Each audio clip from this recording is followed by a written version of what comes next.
Come on in, come on in, come on in. All geeks are welcome in this space. Let's learn together and seek his face. Hey, I'm Bad Gamer Elite, and that over there is IamBaumer, and this is Faith in Film, the podcast where we analyze the geeky crossroads of our favorite films and our faith. Alex, buddy. Yes, sir. You got to choose the first episode of the reboot, the rebirth of Faith in Film. The reemergence. The reemergence. Yeah, reemergence. So I've been thinking of it as a seasonal thing. You know, like you have seasons of a show.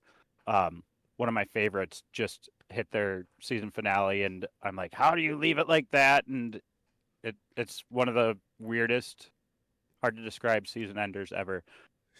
But that's that. And we are reemerging because somebody somewhere rolled a 5 or an 8. Oh, well done, sir. Well done.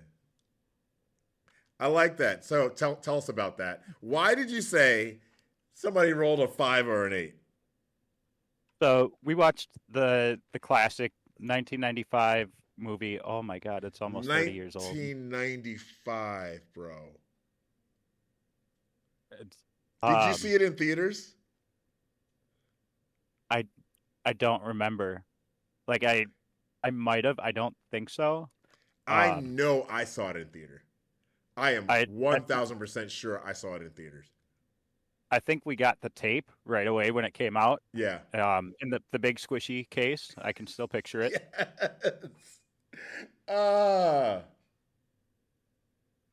Yes. That's fantastic. Man, I feel like I just jumped back in time there. Well, if you look at some of the actors, how young they look. Oh yeah. Right? And some of them are more. Did we even say the title of the movie that we watched? Jumanji. 1995 Jumanji with Robin Williams, who definitely looked super young, but Laura Bell Bundy was in this movie. Elle Woods from Legally Blonde. Wait, what? No. Yeah, she was in this movie. Reese Witherspoon. No. Laura Bell Bundy. I am all confused. Okay, now. Laura Bell Bundy was Elle Woods in Legally Blonde. All right, you ever seen Legally? Tell me, I might be wrong, but I'm pretty sure she was. And if I'm wrong, put it. You know, make sure you write in. It's badgamer@lifepromotions.org. Badgamer@lifepromotions.org. But I'm pretty sure she was Elle Woods in Legally Blonde. That's definitely Reese Witherspoon. It is not Reese Witherspoon.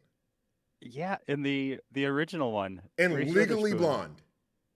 Yes. Are you looking it up right now? Yes. All right, you look it up. But Laura Bell Bundy was young Sarah.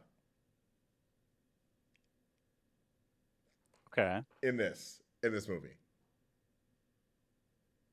And of course, I am all sorts of turned around. Did you find it at all?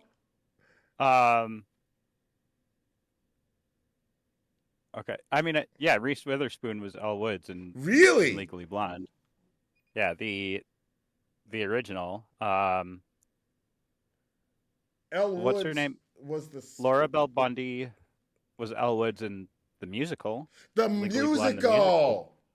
Okay. Which I might need to see now. Dude, I loved the musical, and maybe that's why I'm remembering. That's what I'm remembering. Cuz like the musical was fantastic. Anyway, Um, but anyway, so she played Elle Woods in she played Elle Woods in Legally Blonde the musical. All right, but she was also young Sarah in in the movie. And speaking of young ladies that are in this movie that are also in other geeky fun movies, Yes. who else? Who else? I'll let you take this one. Uh, was it Mary Jane? Yep, Kirsten Dunst, Kirsten Dunst. Spider-Man. Yep, Kirsten Dunst. Uh, I absolutely love those little things. I looked up a couple of other, who else was in the movie, like, oh my gosh, now I can't remember.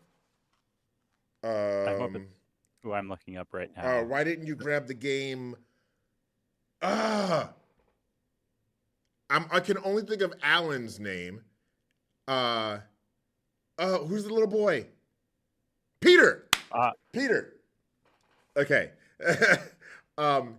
He actually went on to do voices in one of our favorite video games. He did voices in Kingdom Hearts 2.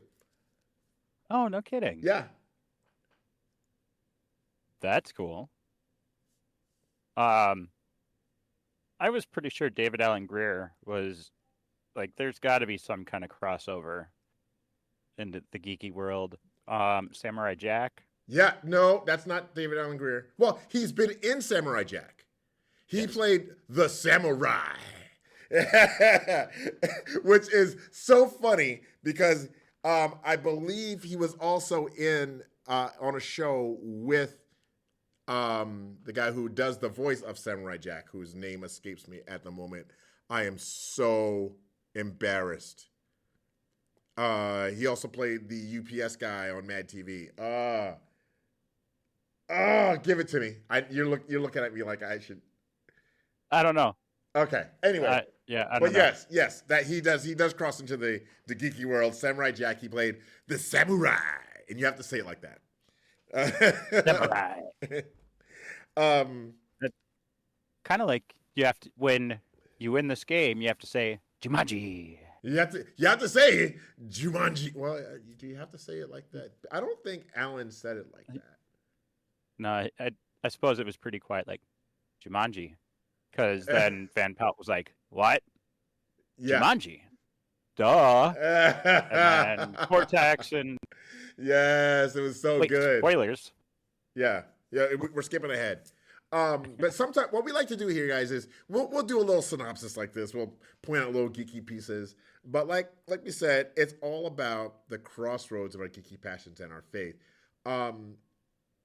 Alex, you want to start us off? What do you got, buddy? Yeah, I'm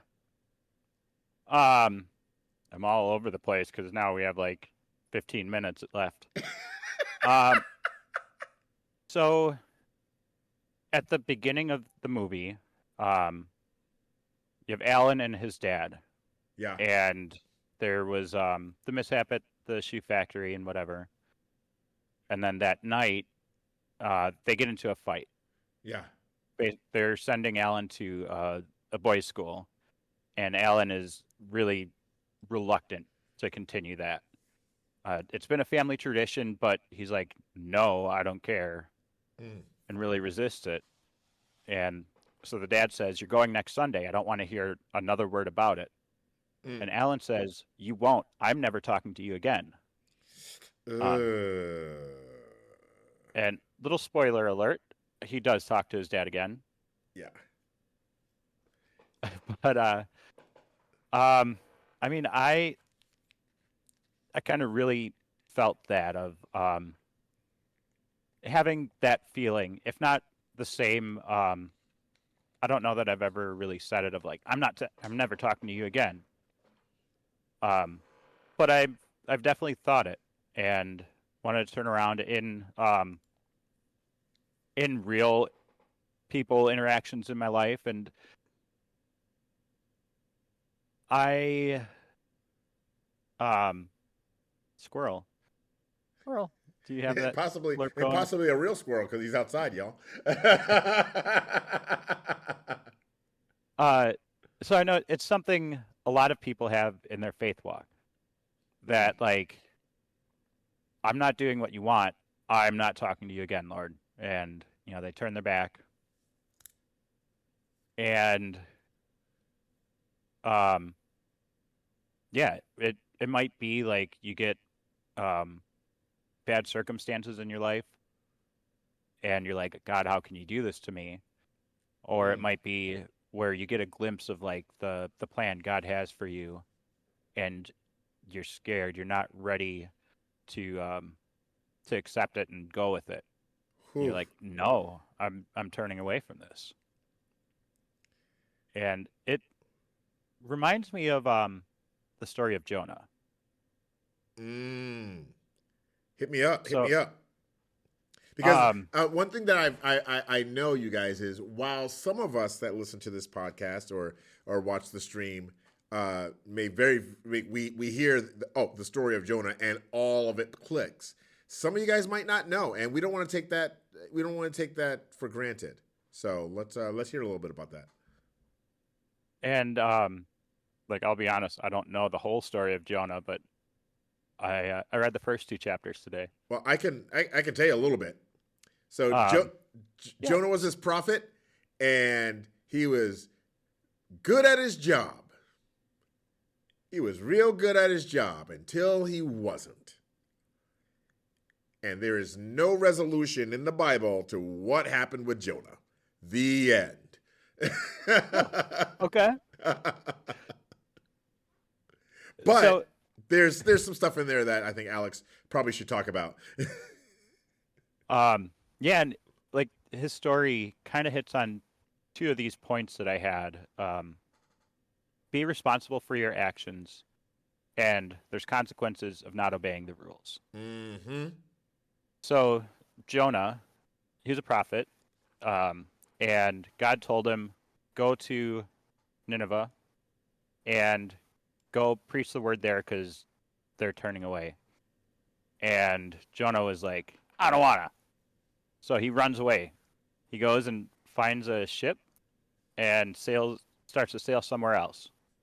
And then while like I don't know that he hired these other people or just um, jumped on, co-riding with them. But anyway, they're all out at sea sailing, and there are these really bad storms, and they're asking around like, why, why is this happening? Who caused this? Yeah. And eventually they blamed Jonah. That they knew that he was running away from the Lord because he had already told them. And they were like, uh, yeah, you're the cause of this. You need to pray to God to get it to stop. Yeah. And the story is here, you guys. A little bit deeper is, um, my understanding is the fishermen guys, they were not they were not Hebrews. They were not followers of the one true God. So they were asking, whose God is all ticked off, right? And they were like, "Oh, it's you, bro. We heard about your God. You need to do something." And apparently they drew lots to see who is to blame. Yeah. So like a gambling or a chance Yeah, thing of like there was a chance that Jonah was gonna be like, yeah. uh um but yeah, they blame Jonah and he accepts responsibility for it. He's like, "You know what? I think you guys are totally right. You need to throw me overboard." And they end up throwing him overboard, and then he gets swallowed by a fish. You ever think about this? He said, "You have to throw me overboard." He never said, "I will jump overboard." Look, y'all gonna have to toss me in because I still don't, I don't want to go. I don't want to go. That's his second time saying, "I don't want to go." Right? And but he knew that he had to, and he accepted the responsibility for it. And that was some at something Alan doesn't do at the beginning of the movie of like fessing up when Carl's shoe causes the breakdown, Yeah, and he does end up doing it at the end. Also, with throughout the arc with Sarah, uh, you see Alan accepting his role a lot more with that. yeah, absolutely. You know, at one point with him and Sarah, he gets called out that he didn't want to play the game. She was like, "You didn't want to play the game either." You know, like he didn't fess up to that. Um, and I think that's another part where that was before he grew to the point where he wanted to confess and take responsibility for it. You know, Yes. um, I had a point, but it goes back to the very beginning. The opening scene, we see some young boys in the early stages of that town. I mean, like horse and carriage stages of that town before it's even put together. Uh, and what we hear is these drum beats, and the drum beats tend to be like the heartbeat of the game. The game is alive, and the drum is that heartbeat. Um, and when I heard that, and I thought about it, I was like, with that being that heartbeat, that's what calls people to the game, right? And it led me to the point of where our hearts are is where we'll follow. Um, and in Matthew chapter 6, verse 21, the book of Matthew, chapter 6, verse 21, it says, "For where your treasure is, there your heart will be also." Um, if you desire fame, you desire fortune, you are gonna that's where your heart is going to be, and you'll do anything to get it. If you desire smarts, not just like intelligence, not just not wisdom, but intelligence, that's where you're going to follow. Just as humans, that's our nature, right? And I constantly have to remind myself, I don't know about y'all, but I have to constantly remind myself that if my heart is set on Jesus and my heart is set on God's word, I naturally follow that. I want to give you, like, for instance, this morning, you guys. My morning routine starts at 6 a.m.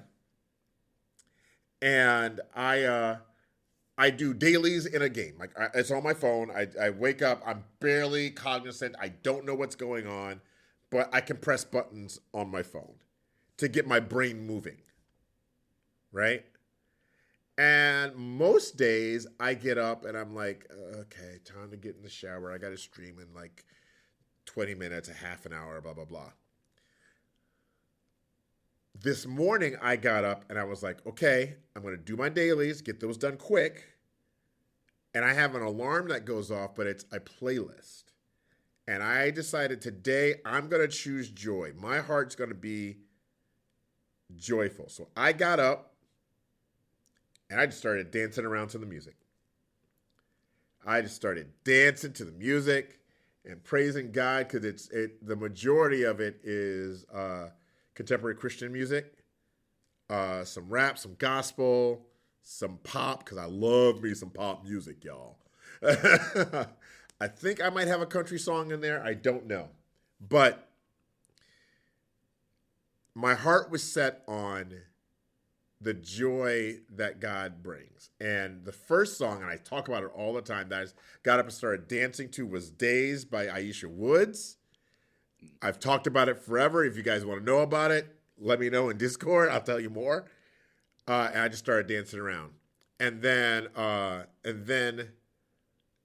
the second song was "Good Morning" by Mandisa and Toby Mac, and I was just going. I was, dude. I'm so glad my wife was asleep because I was like, she sees me dance, like she's like, you weirdo, but I was getting at it, and my heart was in it. My heart was, how do I worship Jesus this morning? It was through dance. And then I got it. Then I got into my daily nerd devo, which I've done a couple episodes on.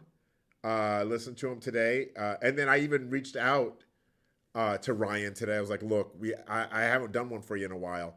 Do you want me to do it?" He's like, "Look, you never have to ask. Just do it. Just go ahead and do it. Send it to me." Nice. So I got to thinking about what I wanted to do with that, and that's where my heart was. My heart was set on the crossroads of my geeky passions, my nerdy passions, my dorky dancing passions, and my faith. And that set my heart right. And I want to encourage you guys to follow that heartbeat. Yes. Yes. And that having your heart set right helps you a lot in like times of fear. Mm, And you get a lot of that through the movie. yes. I there's a little soliloquy here from Robin Williams. Like it's amazing. I love it. So I'm gonna try and do it. Mm, You think monkeys, mosquitoes, and lions are bad? That's just the beginning. I've seen things you've only seen in your nightmares. Things you can't even imagine. Things you can't even see. There are things that hunt you in the night. Then something screams. Then you hear them eating. And you hope to God that you're not dessert. Afraid? You don't even know what afraid is.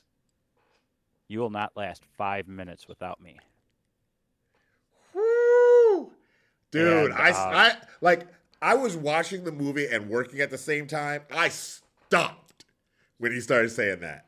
Like, I was like, oh, my guy delivered.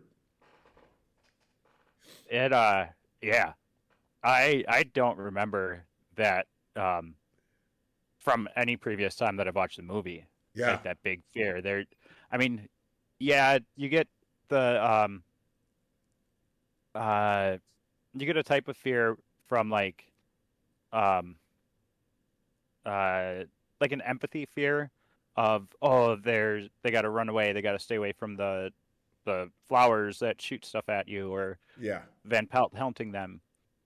um but yeah, I don't really remember that soliloquy, and that is, I think it gives people a really good idea of like true deep fear. Yes. um and um there's so having been deployed twice, and in two different, I guess, kind of same war or whatever, um but deployed twice, like it that gives you a new perspective on fear, and the thought of war gives you another uh understanding of fear. And so that kind of reminds me of in Judges 6, uh, Gideon is God has an angel visit Gideon. So God's speaking through this angel and says, Gideon is going to lead an army to kind of take over some land. Um, it and this is like pretty Old Testament where there's lots of war and whatever. So I don't fully understand the situation, but Gideon, um, he's kind of like, "Hey God, are you really? Is this really you telling me this? Mm. Prove it. Prove that Mm. you're you. I haven't. Um, my ancestors said that the one true God has done all these miracles and delivered us from Egypt and whatnot, but I haven't seen that. So prove it." And then he Yes. does. God, God proves it, and he does it again and again and again. And uh, finally, Gideon, he ends up leading this army. And um, towards the end of where I stopped reading, basically he has this whole big army, and then God's like, "That's too big of an army. You, if you win, people are just going to say, 'Oh yeah, it's because we had such a strong army,' and so it needs to be cut down so people will know it's because of me. It's because of God." Yes. And so um, he, uh, they decided based on how people drink water. I I got such a fascination of that. Of most Uh, people like just were like lapping up the water, and there were 300 that cupped with their hands and like drank nicely, yeah. and those were the 300 that then 300 400 that went Yeah. and Yeah, there were a couple other things, but that one has always stood out to me because that's strategic. That's very strategic because if you think about it, if you put your head in the water and drink the water, you cannot see around. You don't know what's going on around you. But if you cup it up and put it in your hands, you can still be aware of what's going on. And God was like, "Look, I don't want these fools that don't know what's going on around them to Yep. be out there fighting this battle. Let's keep them alive. I still love them. I want them alive. So we're sending them home."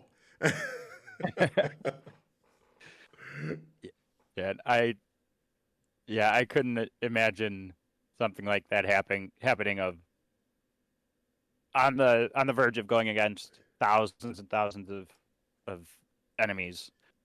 Yep, you're gonna do it with a handful. uh, that's fantastic. Yeah. Um, And so I have one more verse to throw in there because yeah, it's I was gonna ask you. Do you have something that we can wrap it up and pull it all together and finish the game? so um yes. And just before that, the with fear. I love it when um he does that, you guys. He's like, "Yeah, but hold on, let me cook." so with fear, like one of my favorite Bible verses, and it's one like it seems like we all learn as a kid. Psalm 23, verse 4. Yea, though I walk through the valley of the shadow of death, I will fear no evil, for you are with me. Your rod and your staff, they comfort me. Mm. And um, I think I mean, I've heard it so many times that it's so easy to bring up in times of fear. And so I wanted to, reinforce that again. Um, Kind of like with affirmations, where affirmations help you throughout the day and of like, I am strong, I got this, slay the day. Yeah, Though I walk carpe through the diem. valley of the shadow of death, I will fear no evil. Yeah, man. And so, And oh my gosh, there's so much in that shepherds thing that I want to talk about. But yes. my So my job here, you guys, is to be the commentor, be the plug-in guy, not lead. That's all, Alex. finishing the game, redemption and second chances. Yeah. So we see this a few times. Like, oh, sorry, I just thought of another part where I wanted to that really stuck out. Anyway, uh, when Carl arrests Alan, and they're in the car, and Alan finally is like, "I'm sorry," and apologizes. Like he right away, um, when at that first opportunity, he's apologizing. He's asking for forgiveness. Yeah. And the thing that jumped out was another thing that he did right away when when he emerged from the game, because Peter rolled a 5. Yeah. Like he emerges with all this energy and jumping all around, and he's so thankful, like that unbridled joy of being out of the jungle, being delivered, and it was so awesome to see that. That's the natural reaction, and that's a feeling that we should have as well with being delivered, with getting out of our jungle of troubles and sin, and like, yeah, you emerge, and you're just so thankful and like jumping and dancing and praising God, and then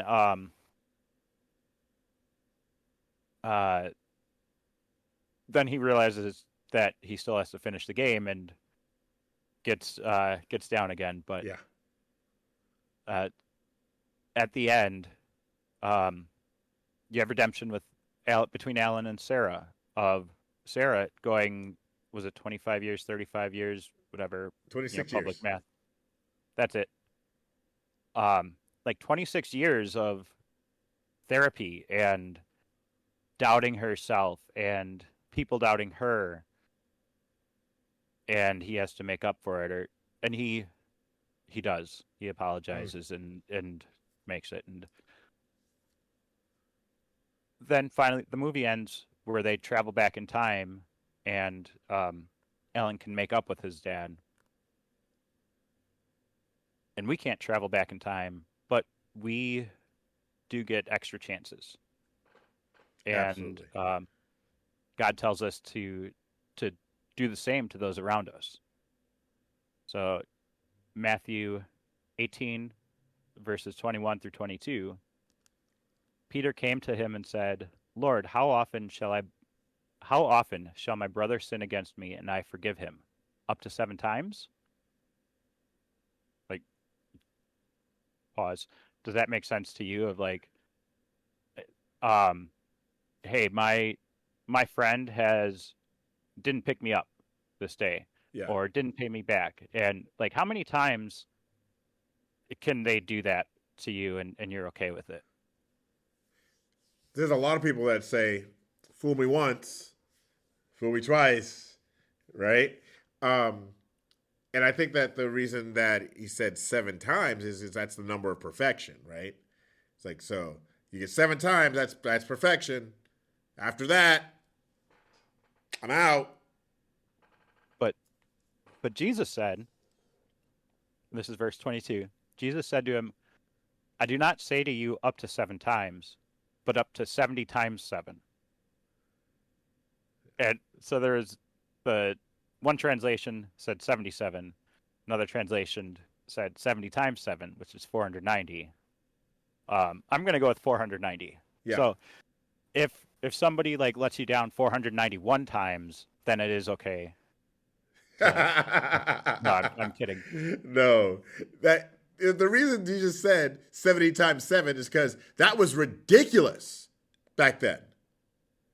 To even think of forgiving somebody that many times. So like that would be like us saying, nah, you got to forgive them 20 billion times. Dude, I can't forgive 20. That's a lot. They're going to be dead. If they keep doing the same thing over and over, there's no way I can forgive them 20 billion times. That's exactly the point. It's ridiculous how many times you need to forgive people. Absolutely. And God is going to do the same to us. Yes. As long as, so my last verse, Acts 3:19. Repent, therefore, and be converted, that your sins may be blotted out, so that times of refreshing may come from the presence of the Lord. all it takes is for us to say, I'm sorry. I have wronged you. Forgive me. And that's good enough for God. Yeah, absolutely. Man. Alex. Jumanji. Yeah. Let's give it a G3 Crossroads score. This is brand new. He didn't even know I was going to do this. I didn't even know we were going to do this. We got to start giving it Crossroads scores. Not that we like the movie, but lessons that we can find the crossroads of our geeky passions and our faith throughout the movie. Crossroads score 58. It gets a score of 58 because the dice read 5 and 8.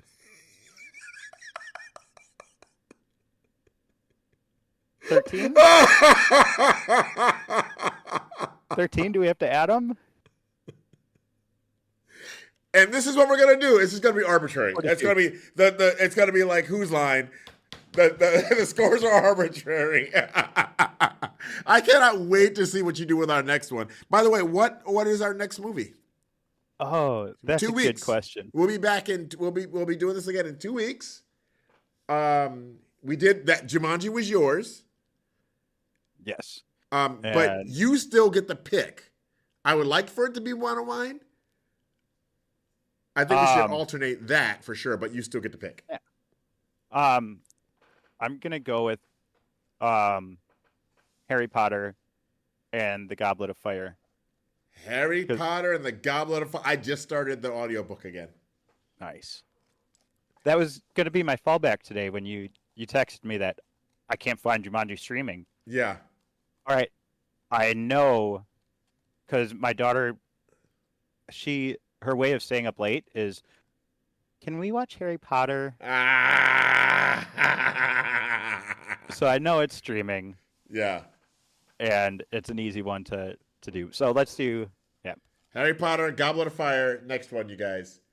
Hey, if you are listening to the podcast, you can find us right here on your favorite podcast, but you get the podcasting platform? Yeah, we'll call it that. But you can find us right there, but also on Twitch, twitch.tv/GodGamesAndGeekery. Spell out the and, God, Games, and Geekery. We'd love to have you in the chat because after we're done with this piece, we go back to the chat and we discuss and have a time with the chat live. So come join us there. Would love to see you. If you've got any of our, if you got any questions, comments, hypotheses, conclusions, problems, concerns, disbeliefs, hallucinations, just let us know. You can hit me up at BadGamer at lifepromotions.org. Thank you very much for joining us. Remember, Jesus loves you. So do I. So does that guy. Cut!